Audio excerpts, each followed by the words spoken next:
હવામાન વિભાગ દ્વારા જે રીતે સમગ્ર ગુજરાતમાં કમોસમી વરસાદની આગાહી કરવામાં આવી હતી, જેને લઈ જે શિયાળુ પાક છે તેને ભારે નુકસાની વેઠવાનો વારો આવ્યો હતો, ત્યારે કેટલાક જે પાકોને જે કહેવાય જે ભારે નુકસાન થયું હતું, જગતનો જે તાજ જેને ખેડૂત માનવામાં આવે છે તે ખેડૂત પણ માથે ઉડીને રોવાનો વારો છે, ત્યારે અત્યારે સરકાર દ્વારા જે કહેવાય કે રાહત પેકેજ આપવામાં આવ્યું છે.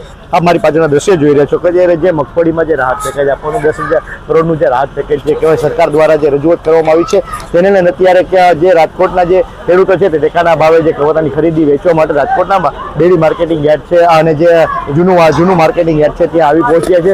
કેટલાક ખેડૂતો છે જે અત્યારે કહેવાય કે માથે ઉડીને રોવાનો વારો આવ્યો છે, કારણ કે જે રીતે નુકસાની વેચવાનો વારો આવ્યો છે. ત્યારે આપણી સાથે એક ખેડૂત છે, એમની સાથે વાત કરીશું. કાકા, અત્યારે જે રીતે કમોસમી વરસાદ થયો હતો ગુજરાતમાં, સૌરાષ્ટ્રમાં શિયાળુ પાકને ભારે નુકસાન થયું છે, અત્યારે હવે સરકાર રાહત પેકેજ જાહેર કરી, કેવું લાગે છે?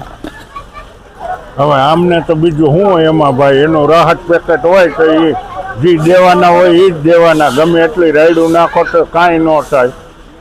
અને ખેડૂતના દીકરાને આમ હાથ કરવો પડે ને અમે તો એમાં માનતા નથી. લ્યો, અત્યારે જો વાત કરીએ જે રીતે સરકારે કહેવાય કે 10,000 કરોડનું જાહેર પેકેજ રાહત પેકેજ છે જાહેર કર્યું છે, સામે જોઈએ તો નુકસાની કેટલી છે ખેડૂતોને, અને જે પેકેજ આપ્યું છે તે પેકેજ અને માન્ય આપણને ખેડૂતોને માન્ય છે કે નથી? અમને એ ન ખબર પડે, ખેડૂતોને માન્ય નથી. ખેડૂતોને જગતનો તાજ ગણવામાં આવે છે, ત્યારે આ ખેડૂતો અત્યારે કહેવાય કે જે પાકને જે નુકસાન થયું છે માથે ઉડીને રોવાનો વારો આવ્યો છે. વિપક્ષ પણ આનો વિરોધ કરી રહ્યા છે. કેટલાક ખેડૂતોએ કહેવાય 2 જેટલા ખેડૂતોને એવા પણ સમાચાર આવે છે આપઘાત પણ કરી લીધા છે. તમે શું કહેશો બાબતે?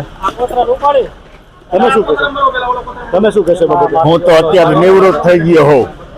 અન્ય આપણી સાથે ખેડૂત છે, એમની સાથે તમે શું કહેશો? આ રીતે જે સમગ્ર અત્યારે જે ટેકાના ભાવની ખરીદી ચાલુ થઈ છે સરકારે કરી છે, 10,000 કરોડનું રાહત પેકેજ જાહેર કર્યું છે, કેવું લાગે છે?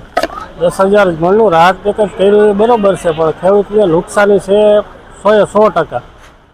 એટલે ઘણું ઓછી રાહત પેકેજ કેવું ગણાય. તમારા મત, તમે ખેડૂત છો, તમારા મતે તમારે કેટલું રાહત પેકેજ સરકારે આપવું જોઈએ ને કેટલું આપ્યું છે? આમાં એકડે ઓછામાં ઓછો ખેડૂતને 20,000 થી 25,000 રૂપિયાની નુકસાની છે. એકડે 4 એકડ હોય એટલે 1 લાખ રૂપિયાની નુકસાની જાય ખેડૂતને. એ પ્રમાણે તો એ હેક્ટરે દે છે. ખેડૂત તો હેક્ટરે આપે છે 22,000 રૂપિયા, 2 હેક્ટરે. 2 હેક્ટરે 22,000 રૂપિયા અત્યારે ખેડૂતને જે મળવા જોઈએ, તમે એમ કહો છો. સાથે જો અત્યારે જે વાત કરીએ કે જે રાહત પેકેજ સરકારે જાહેર કર્યું છે, ત્યારે આ વિપક્ષ પણ અત્યારે તેનો વિરોધ કરી રહ્યો છે.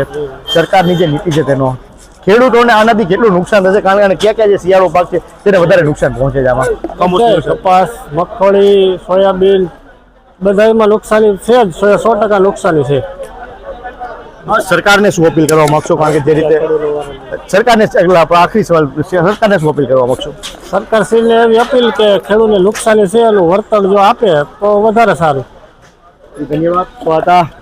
રાજકોટના ખેડૂતો હું તમને દ્રશ્ય દેખાડવા માંગીશ કે અત્યારે જે કહેવાય કે અત્યારે જે ટેકાના ભાવની જે ખરીદી છે તે રાજકોટના જે જૂનું માર્કેટિંગ યાર્ડ છે તેમાં શરૂ થઈ ગઈ છે. કેટલાક જે ખેડૂતો છે પોતે અત્યારે આ ટેકાના ભાવની જે સરકારે જે નક્કી કર્યા છે તેનો ભાવ લઈ અત્યારે જે કહેવાય જે સરકારને મગફળી વેચી રહ્યા છે, અને આ જે સરકાર છે કે અત્યારે ટેકાના ભાવે ખરીદી પણ કરી રહી છે.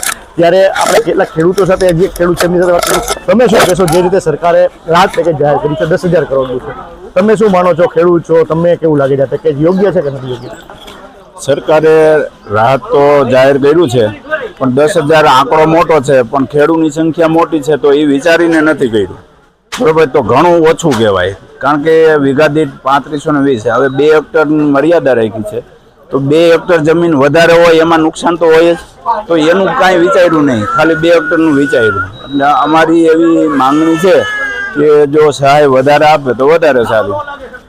તમે ક્યાં ગામના ખેડૂત છો? તમારે કેટલી નુકસાની આવી છે તમારા ખેતરમાં? તમે ક્યાં ક્યાં પાકોમાં આજે કમોસમી વરસાદની નુકસાની જોવા મળી હતી? મારું ગામ રાજકોટ, તાલુકો રાજકોટ, જિલ્લો રાજકોટ, ગોલીડા, હળમતિયા મારું ગામ છે. અને મારે મગફળીનું વાવેતર હતું, કપાસનું વાવેતર હતું, બંનેમાં નુકસાની જ છે. નુકસાની એટલે એટલું છે કે લગભગ 50% માલ હાથમાં આવ્યો નથી. એટલે નુકસાની વીઘા દીઠ આમ તો 10-15 હજારની વચ્ચેની નુકસાની તો વીઘા દીઠ છે જ, પણ છતાંય આમાં તો ગમે તેમ કરી છે તો ખેડૂતને કાંઈ વળતર તો મળે એમ નથી. કદાચ હોબાળો કરી તો એ હવે આમાં તો બીજું કાંઈ સરકારને તો બીજા શબ્દોમાં તો કાંઈ કહેવાનું હોય નહીં. બાકી સરકાર જો સામેથી સમજે ખેડૂતની પરિસ્થિતિ તો વધારે સારું.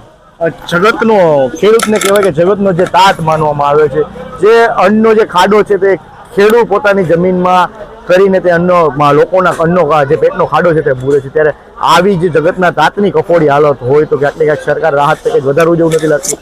એ 100%ની વાત સાચી છે. સરકારે બધું વિચાર કરીને, અને ખેડૂત એટલે જગતનો તાજ છે. આપણો દેશ જ આમ તો ખેતી પ્રધાન દેશ છે, તો પહેલા એનું વિચારવું જોઈએ. અને જો ખેતી પ્રધાન દેશનું આર્થિક પરિસ્થિતિ ભાંગી જશે તો બધી વસ્તુમાં કોઈ વસ્તુ સારી નહીં, બધું ધંધા ભાંગી પડશે. ધન્યવાદ. તો હતા રાજકોટ જિલ્લાના અને ગ્રામ્યના ખેડૂતો જેમને ઇન્ડિયા સાથે સ્પષ્ટ વાતચીત કરતા જણાવ્યું હતું કે જે રીતે સરકારે જે 10,000 કરોડનું રાહત પેકેજ જાહેર કર્યું છે તે એક સારી બાબત છે કે રાહત પેકેજ સરકારે ખેડૂતોની વેદના સાંભળી છે, પણ આ જે રાહત પેકેજ છે તે ક્યાંક ને ક્યાંક અપૂરતું રાહત પેકેજ છે. આનાથી ખેડૂતોને કહેવાય કે એક જે ઝેર પીવાના પણ જે પૈસા છે તે ખૂટે છે, તેવી સ્થિતિમાં અત્યારે જે રાહત પેકેજ જાહેર કર્યું છે ત્યારે સરકારે આ બાબતે ખૂબ ચિંતન કરવું જોઈએ, મંથન કરવું જોઈએ, અને જે ખેડૂતોને જે રાહત પેકેજ છે તે વધારવું જોઈએ. કારણ કે જે રીતે નુકસાની જે છે કહેવાય કે હેક્ટર દીઠ 20 થી 25,000ની જે નુકસાની આવી છે, ત્યારે સરકારે જે 10,000 કરોડ આંકડો મોટો છે, પણ ક્યાંક ને ક્યાંક ખેડૂતોની જે સંખ્યા છે તે પણ એની સામે બમણી છે. ત્યારે જે બમણી સંખ્યા ખેડૂતોની સંખ્યાની સામે સરકારે જે આંકડો કર્યો તે એક નહિવત આંકડો છે. ત્યારે આ આંકડા બાબતે સરકારે ચિંતન મંથન કરી અને જે કહેવાય કે રાહત પેકેજ છે તે વધારે જાહેર કરવું જોઈએ તેવી હાલ ખેડૂતો માંગ કરી રહ્યા છે. કેમેરામેન હાર્દિક મોરડિયા સાથે પ્રતિક લીંબાણી, ઇન્ડિયા ન્યૂઝ, રાજકોટ.